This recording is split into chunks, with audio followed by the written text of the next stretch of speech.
When hundreds of thousands of communist soldiers poured into South Vietnam with overwhelming force on January 30th, 1968, the few men that survived the onslaught gathered inside the MACV-SOG compound south of the Perfume River. Every village, town, and base was violently attacked, and the American and ARVN forces were caught entirely off guard. Soon, the city of Hue was overrun, and most of its defenders and thousands of civilians lost their lives. The remaining commandos bravely held their position inside the compound, but their luck was quickly running out. However, several units of fearless Marines suddenly arrived to help.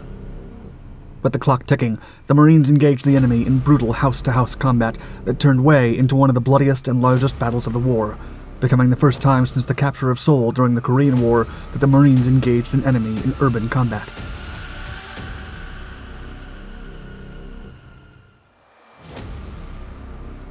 The city of Hue. Direct American military intervention in Vietnam began in 1965 after the Gulf of Tonkin incident the year before. However, after the first successful engagements with the North Vietnamese army, it became clear that the situation was more complicated than initially thought. Besides the corruption and weakness of the Army Republic of Vietnam, or ARVN, the population had to be convinced that a full-blown war was the only way to survive. Vietnam's orography also complicated matters, as it was filled with hills, mountains, and valleys that made it difficult for air support to assist American ground units.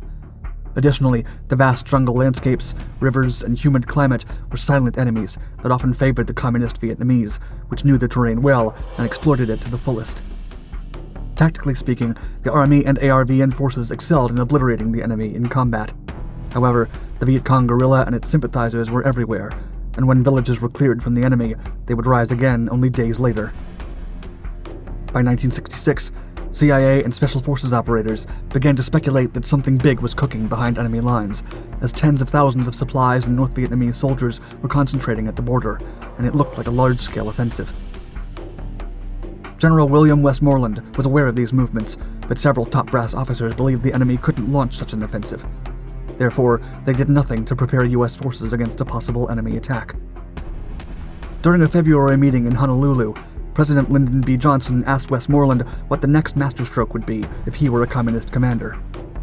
Westmoreland replied that it would be capturing the city of Hue, and explained, quote, "Taking it would have a profound psychological impact on the Vietnamese in both the North and the South, and in the process, the North Vietnamese might seize the two northern provinces as bargaining points in any negotiations."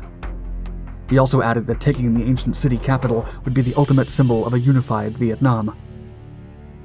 The general's prediction would become true only 2 years later, when the North Vietnamese would send more than 100,000 men to the south with that very purpose in mind. Lunar New Year.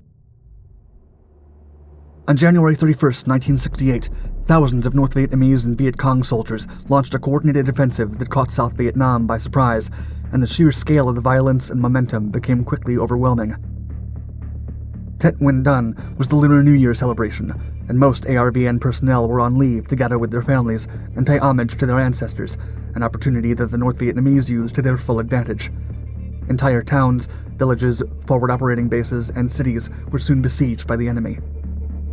Westmoreland believed that the focus of the attack would concentrate on the base at Ca San, but he was wrong, as the main targets were the cities of Saigon and Hue. Hue was the ancient capital of Vietnam and the third largest city in the south, with over 140,000 people. The citadel was the walled portion of Hue and sat on the north bank of the Perfume River. Its walls formed a square of about 2,500 meters, and the so-called New City of Hue was on the southern part of the river. The North Vietnamese believed that by capturing Hue, the population would rise against the Americans and join the communist insurgents. The primary targets at Hue were the Tai Loc airfield, the ARVN 1st Division headquarters, and the MACV-SOG compound located within the citadel. At 2 a.m., a flare lit up the sky to signal the North Vietnamese 6th Regiment and the 12th VC Sapper Battalion. A relentless attack was then launched on the western side of the citadel. Meanwhile, Viet Cong infiltrators within the city began wreaking havoc from the inside and letting the enemy in from the city gates. Thousands of civilians lost their lives in the street firefights and the explosive shells that decimated most buildings. The 8,000 attackers quickly overran the defenders and raced for the headquarters and the MACV-SOG compound, but the survivors quickly gathered around both facilities to form a cohesive defense. As the sun rose, an army helicopter providing air support was shot down, but nearby pilot Frederick Ferguson still decided to land his Huey to rescue the wounded man. He would later receive the Medal of Honor for this heroic action under direct enemy fire, but not all men were so lucky. The commandos fighting the enemy at the surrounded MACV compound soon began to run out of supplies, while the enemy's presence increased, and with civilians still running in the streets to save their loved ones, air support was not an option. It was only a matter of time before the 400 soldiers could be overtaken by the 8,000-strong North Vietnamese soldiers attacking them. Marines to the rescue. Frantic calls for reinforcements were picked up by the scattered leathernecks in the region, but the Marines had several problems of their own. Pha combat base and the western sector outside of Hue were being severely attacked, and the 1st Battalion 1st Marines soon arrived to provide support. The men from A Company were the first to arrive at the combat zone, but were rapidly pinned down once they made it to the Citadel. The Marines then realized they would need a lot more men and patience to liberate the city.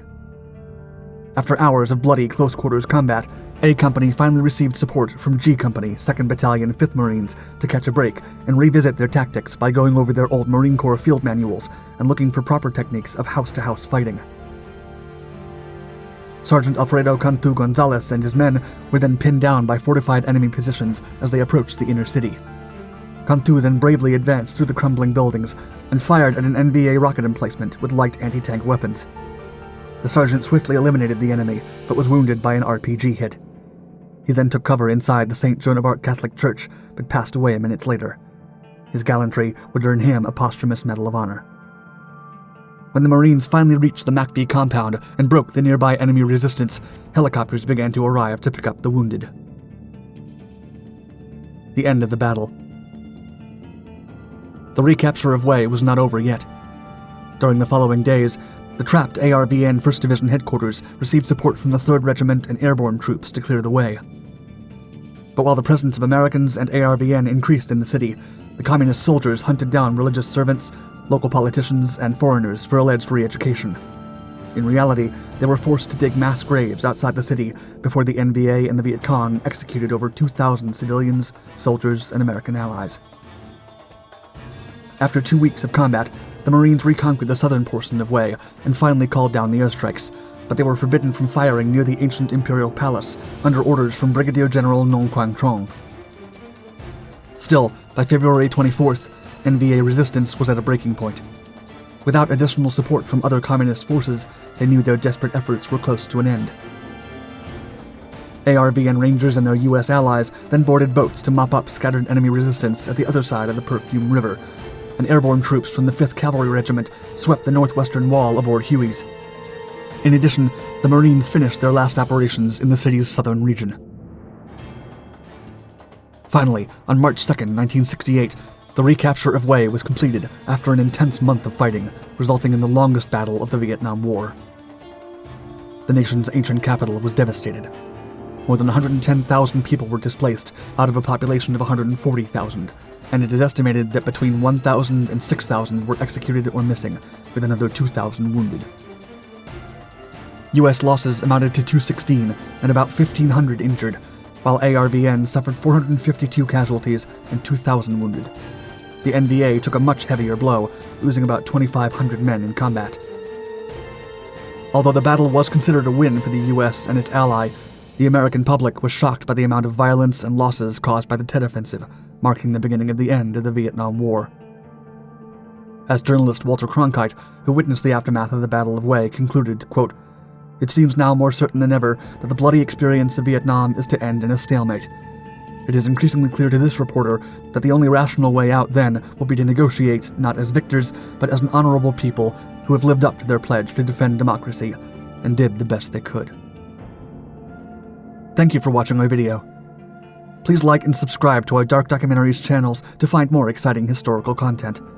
And let us know in the comments below what you think of the gruesome Battle of Hue and the heroic sacrifice of the U.S. Marines. Stay tuned.